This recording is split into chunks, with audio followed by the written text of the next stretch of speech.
Hi, I've been 8 days in Ghana now and I thought I'd cover some food and drinks. I did a video a couple of nights ago about savoury stuff, so tonight I thought I'd do sweet stuff and drinks. I didn't do a video last night because we had a power cut, that's been two I've experienced since I arrived in Ghana a week ago, so I thought I'd do a video tonight in daylight. So while we've still got daylight, in terms of drinks, the Ghanaians don't drink the tap water. They all buy plastic bottles of water, or they buy these, which is like a bag. So when they buy it, it's full of water and they cut the corner off and they drink out the corner and this gets chucked. The amount of plastic did bother me slightly because I'm drinking a lot of water because I'm new here and I'm hot and I'm thirsty. But they reuse all their bottles. Well, in the villages they do, I don't know about in the towns, but certainly in Jamasi they reuse the bottles. So if you buy anything local like honey or fruit juice, it will be supplied in a recycled bottle. And here I have one. This is a sana, which is a drink made from fermented corn, which sounds pretty awful, but it's really nice. It's quite thick. And when you drink it, it tastes a bit like a probiotic drink. So it tastes like it's got something in it that's good for you. So I've got 3 of these, which were gifted to me by the local priest. They're not a big alcohol drinking culture here. There are bars that sell beer and there's a football culture around that. They watch some of the UEFA matches and things. I got this in a bar a couple of nights ago, which is 5%.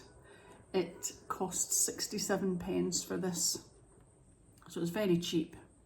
There are people that make alcohol locally, like a kind of hooch. They use the sap from the palm tree and they ferment and distill it, and it's sold in litre bottles.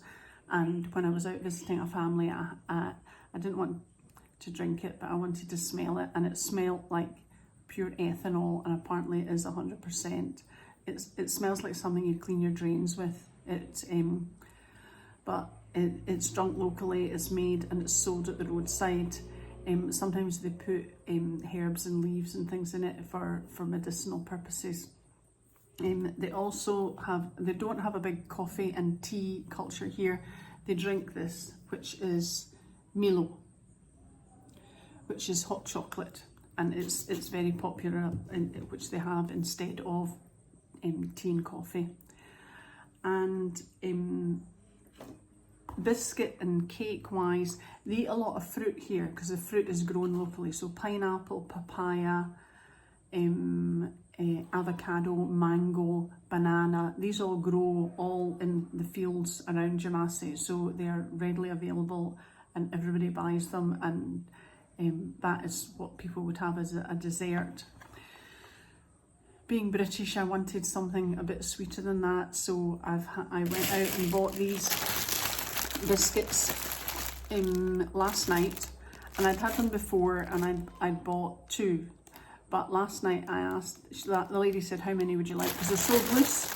So I said, can you give me a packet? And she gave me every single one she had in the shop. And all these biscuits cost £4 for the whole lot. And I shall nibble on them for the next couple of weeks to try and eke them out.